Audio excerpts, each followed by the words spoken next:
Tiny little spider. Do you really think your feeble rockets will affect me? I am Qorvex, devourer of worlds. Oh, hi. Didn't see you there. How's it going?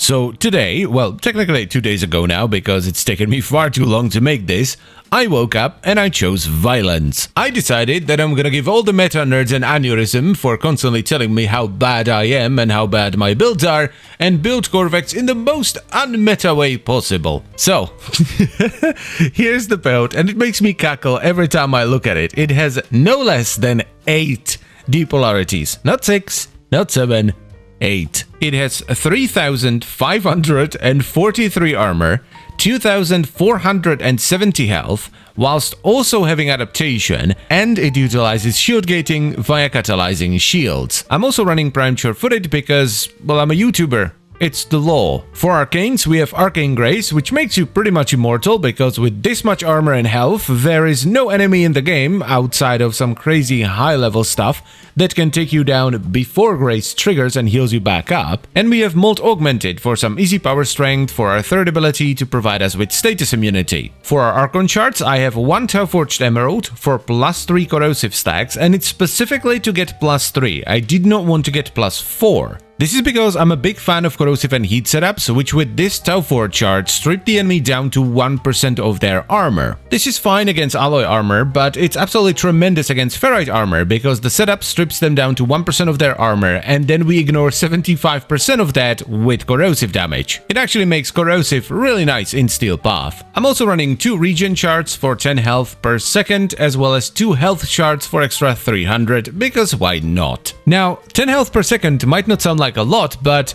just from armor alone, we're getting a 92% damage reduction, and then we're stacking adaptation on top of that. Those things stack multiplicatively, so when we get hit, our armor reduces the damage we take by 92%, and then if we're adapted, we reduce the already reduced damage by 90% again. I did a few runs with this because I also wanted to try out my new Azotane setup just to see how tanky it is, and I wasn't able to go far enough into Steel Path to actually start dying. Now, that's not necessarily because the setup is immortal and it will never die, but it has more to do with the fact that I just have better things to do with my time, so I'm not willing to go past like round 16 in Steel Path Disruption. The best thing about this build though is that it works against everything, and you don't have to do anything. Like, you can keep up your third ability to be status immune, but you're not gonna die if you don't. It's not like frames that rely on abilities to be tanky dying the second a nullifier jumps on their head, or a shield-gated frame dying when an infested unit decides to fart out a toxin cloud. No, no, no, no, no. This thing just tanks everything.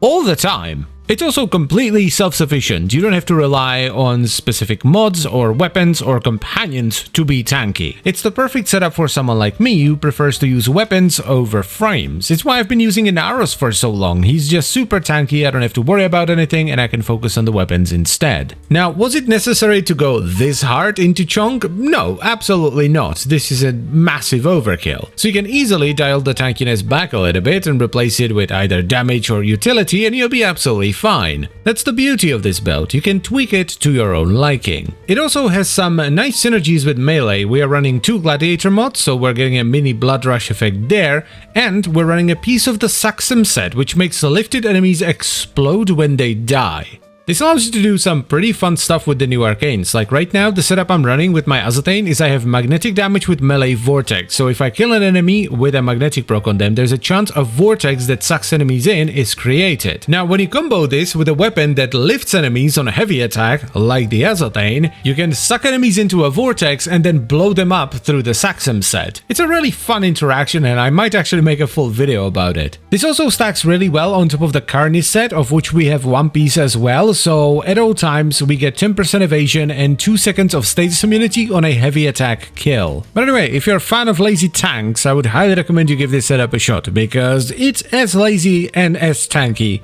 as it gets. It works better with melee weapons than with guns, but it's still an absolutely fantastic gun platform. And as always guys, I thank you very much for watching, and I hope you've enjoyed the video, and I would also like to extend a special thank you to all the channel members. Thank you very much guys, I really appreciate your support.